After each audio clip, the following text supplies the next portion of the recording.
Hey guys, Todd here, and today I want to show you a workflow that I think every AI user should know. Don't be one of those people who upload spreadsheets, reports, tax documents, medical records, and other confidential information into ChatGPT, Claude, Gemini, and other cloud AI systems. The problem? Many of those documents could contain PII, personally identifiable information, names, social security numbers, patient records, financial data, corporate secrets, and other information that should never leave your organization. One accidental upload could potentially violate HIPAA, expose sensitive business information, or create serious privacy problems. But what if you could still get all of the benefits of cloud AI without exposing any of the confidential data? That's exactly what I'm going to show you today. I'm going to demonstrate how I use a local AI agent running entirely on my own hardware to automatically remove PII from a confidential spreadsheet before sending the sanitized version to a cloud LLM for analysis, reports, charts, and insights. This is the exact type of workflow I believe more businesses, healthcare organizations, and everyday users should be using as AI becomes part of our daily lives.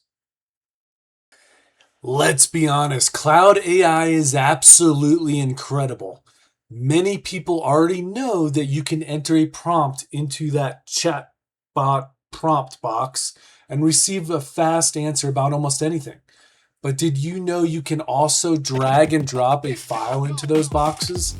You can attach a spreadsheet with hundreds of thousands of rows and ask it questions that would take a team of analysts days or weeks or months to answer. I've uploaded data sets and received detailed reports, charts, graphs, trend analysis, executive summaries, recommendations in less than a minute. That's the superpower that has everyone excited about AI right now. But there's a catch that almost nobody talks about. The concern isn't that ChatGPT is going to suddenly show somebody your exact document tomorrow. The concern is much simpler. Once confidential information leaves your computer and is uploaded to someone else's servers, you no longer have complete control over it. For many organizations, that's enough to create compliance concerns. Healthcare organizations must think about HIPAA. Accounting must think about client confidentiality. Law firms must think about attorney-client privilege. Businesses must think about trade secrets and proprietary info. Even individuals should think twice before uploading tax returns, bank statements, medical records, or other highly sensitive documents. That's why I prefer a workflow where confidential information is removed before the data ever reaches these cloud AI providers. The consequences of losing that private confidential data: identity theft, targeted scams and attacks, emotional distress, productivity loss, ransomware and extortion, data integrity loss, national security risk, customer impact, loss of competitive advantage, reputation damage, legal consequences. These are not things that you need in your life.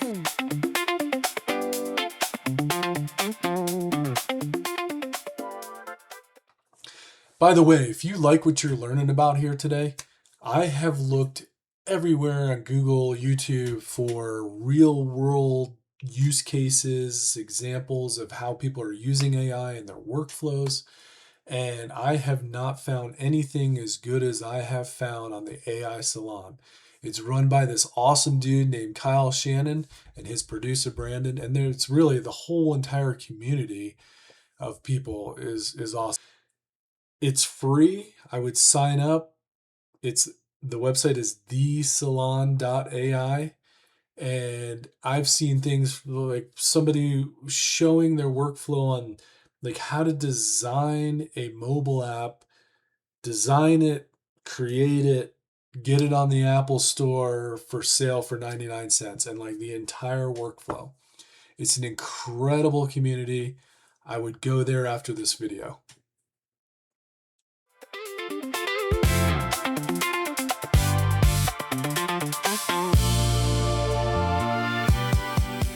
The best part is you don't need an expensive AI workstation.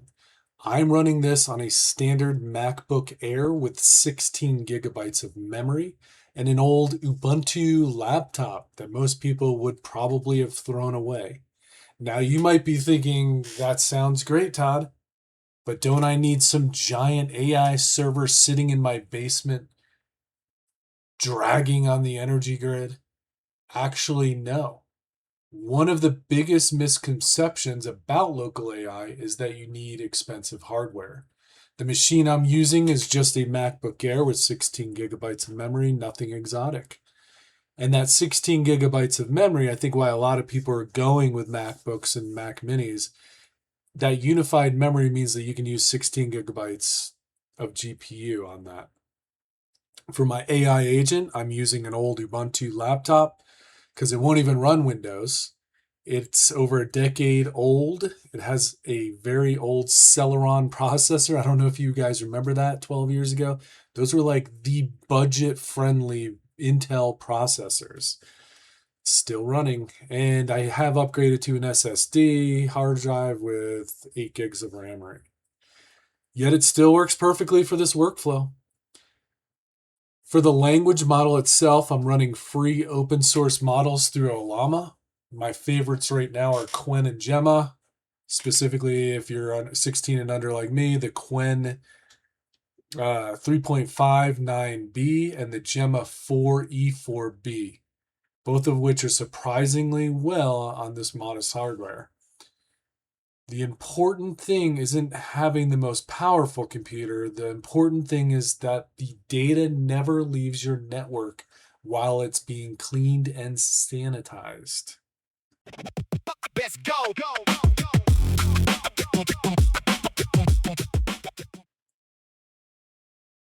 You might also be asking yourself, well, why are you running the AI agent on one computer and the LLM on another computer? Remember the old laptop and the MacBook? For most people, you don't need to. In fact, if you're just getting started, I recommend running everything on a single machine because it's simpler. I separate them for flexibility. The computer running Ollama acts like an AI server on my network, allowing my desktop, laptop, phone, Raspberry Pis, and other devices to all use the same model.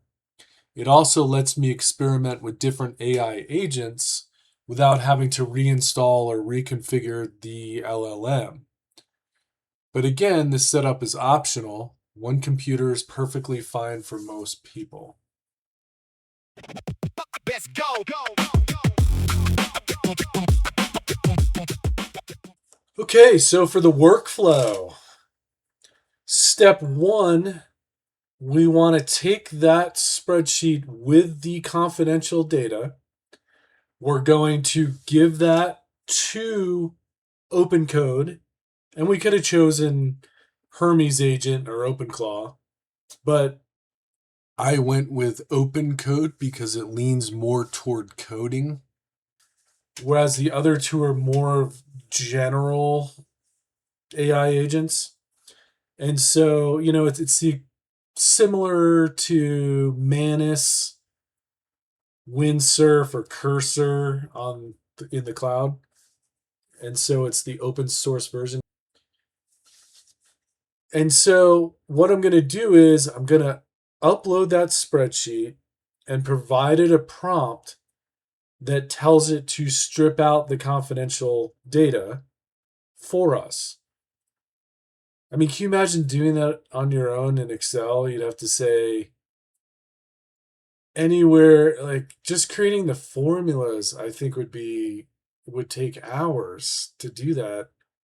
and this is the real magic, right, of an AI agent, is that the agent itself can orchestrate the workflow.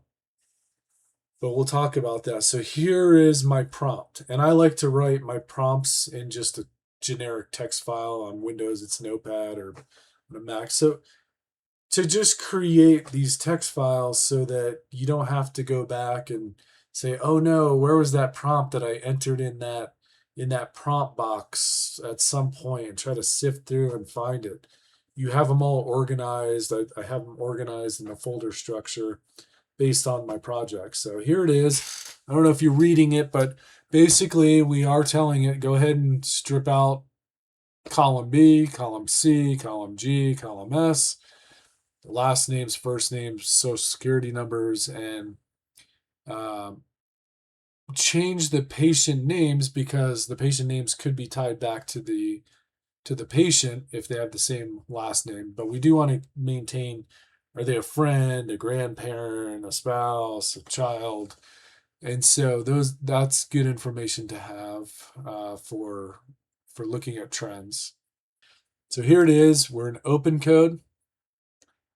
And you can see the first one, I drag and drop the text file, which is the prompt, the spreadsheet, and I say the text file is your prompt.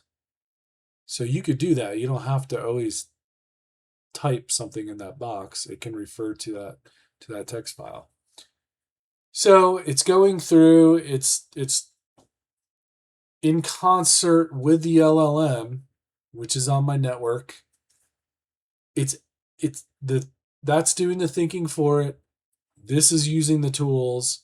It determined, like I said, to use the Python script, which is right here. This is the Python script. Here's my MacBook, the one running Llama, just maxed out on GPU. But you'll see, I don't know if you saw that flash by, the green words that were up there. Those were the last names and first names. It didn't realize, there's 100 or so patients who were admitted into the hospital, but it only created like 17 fictitious last names and first names, which isn't enough. You're going to have duplicates there. So I did go through a few back and forths with it to get it right. But what's really nice is that once that Python script is created, you can reuse that in the future. If this is like a monthly report that you're sending to management or the hospital board or some sort of regulatory agency, as long as you're not adding more columns. But even if you did add more columns, you would just have to go in there and look for wherever column B, C, G, if those have moved because you added a column, G is now H, you would just replace anywhere where you see column G and replace that with H. Or even better, you could use an LLM, right? You can say, go ahead and update this because it's the social security number actually moved into another column now.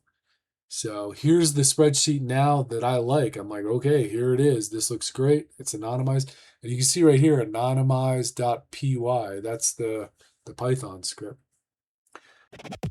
Let's go.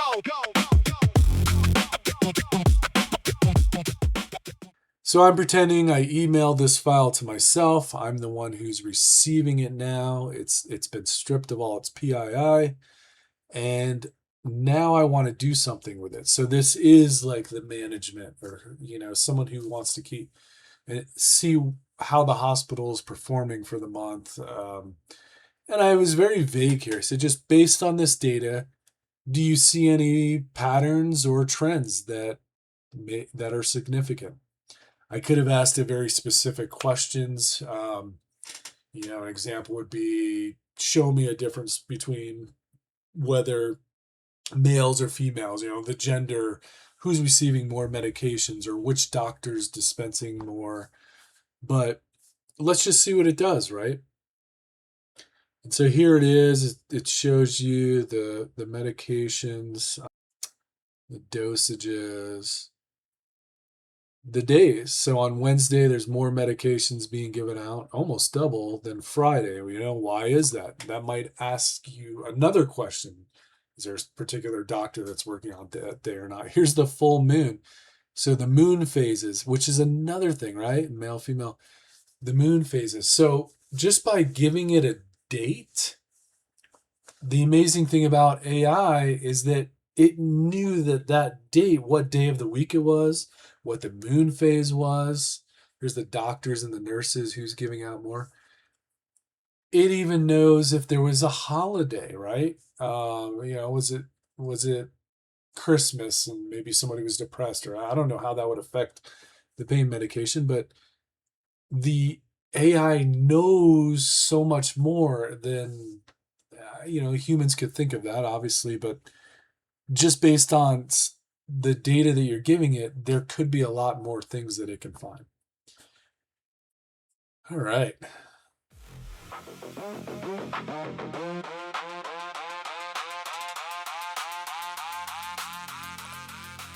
So one of the questions you might be asking yourself, it came up with me, is that, well, why not use just the Ollama itself? It has the chat box. You could drag and drop your file directly into that and ask the same prompt. So here I am doing it to show you that it really just doesn't work. It describes what it sees in the file, and it does really good at doing that. And again, this is my local Ollama that's on the MacBook, so I haven't given any confidential data to one of the cloud models. But it just kept asking questions and another question, and oh, can you attach the file again? The Excel file, which is really a CSV file in this case, but a spreadsheet. And so it's really good at telling you what it sees, but without being able to call upon the tools, it's unable to do anything. It kind of reminds me of a farm tractor, right?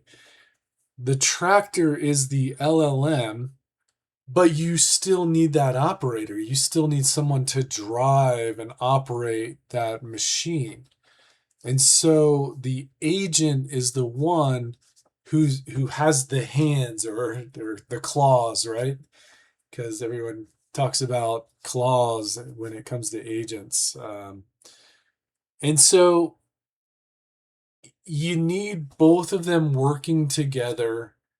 The agent itself, you must pick a model when setting it up. And that could be a cloud model, which you need to be careful of, right? So you could be running that local agent and thinking that you're safe with your data and keeping it private. But if you're using a cloud API and connecting there, you haven't you're not quite there yet. You still need that local model as well working together so that everything is local and offline.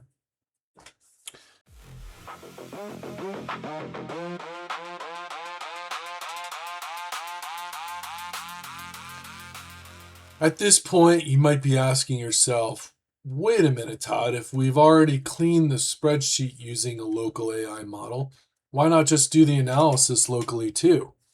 And the answer is you absolutely can. Local AI models have become incredibly capable, and for many tasks, they work great.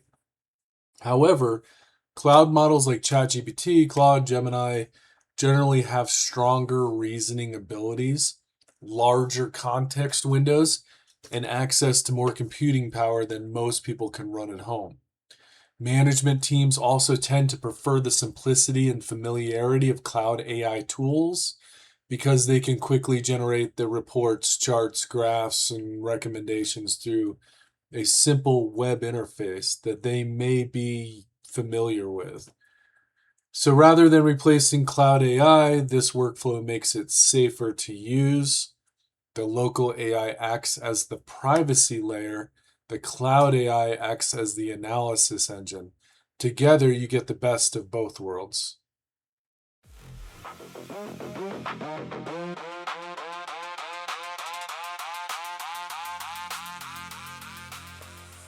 I wanted to end here with do you remember when I mentioned that one of the reasons for separating my AI agent on the old laptop and putting the AI model on my MacBook, keeping these two separate was so that I can have multiple agents and devices connecting to that one AI server, whether that be my laptops, my computers, Raspberry Pis, even phones, you know, anything on my network can connect to it.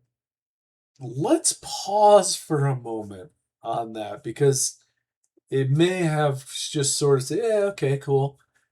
Because right now we're only tinkering with those sort of devices, the Raspberry Pis and whatnot. And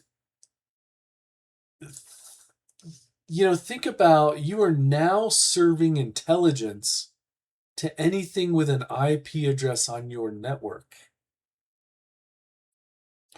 And that network doesn't necessarily stop at the walls of your home or your office.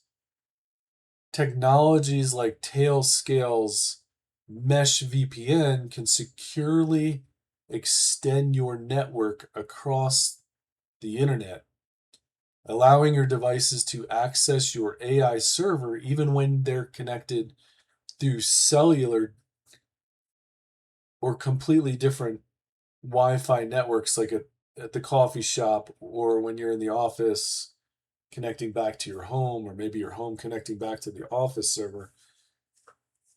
But also think about something like a Starlink satellite internet connection. Something like a robot could leave the confines of your house, get far away from your Wi-Fi router, walking down your street, and then switch over to cellular or the Starlink. But then with cellular, you're going to have another account on your phone bill. But so let's say it connects to Starlink, and then that robot can still connect back to that home AI server. And it's not just robots, it could be anything in your home. There were like IoT was the big craze like 10 years ago, that all these devices and sensors could connect and be smart now. Well, now version 2, they're going to be really smart.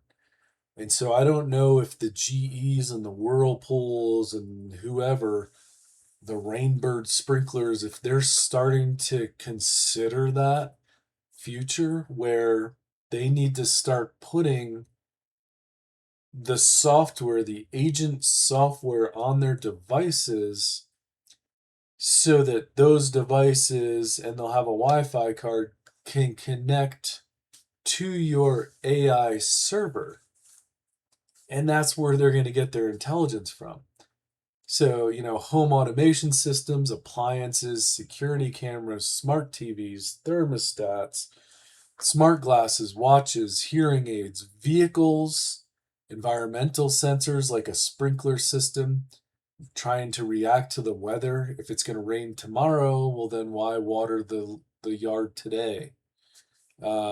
Fish tank monitors, smoke detectors.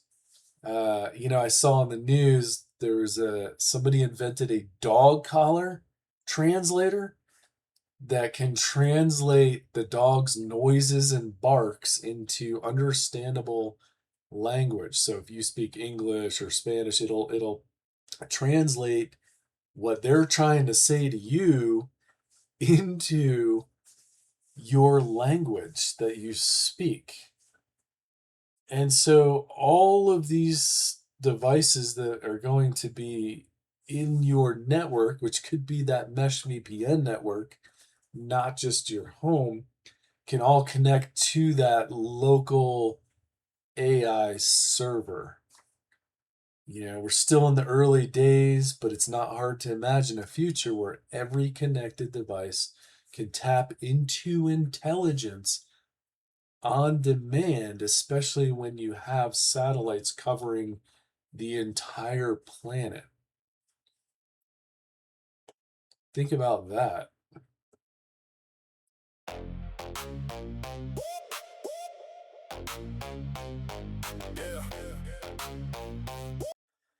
Well, if you found this useful, let me know in the comments. Also, if you've been making any AI workflows that you're experimenting with, any videos, put those links in the comments. I'd love to see them, and probably others who are also watching this would love to see them. I'm just getting started documenting how I use AI in both my personal life and my day job, and I plan to share a lot more practical real-world workflows like this one in the future. If you'd like to learn more about local AI agents, and AI-focused workflows, consider subscribing, because that's exactly the kind of content I'm going to be making. Also, don't forget to check out the AI Salon at thesalon.ai for more workflows. Thanks for watching, and I hope to see you in the next one. Bye. Shoutout, Lobster on the Llama. What a wild panorama. Pictures up high, riding through the sky. Lobster, Llama love sent from above. A peculiar pair, beyond compare. Dusty desert, quite a concert. Llama humming low where the cacti grow. Lobster on his back, no turning back. A bumpy ride with nowhere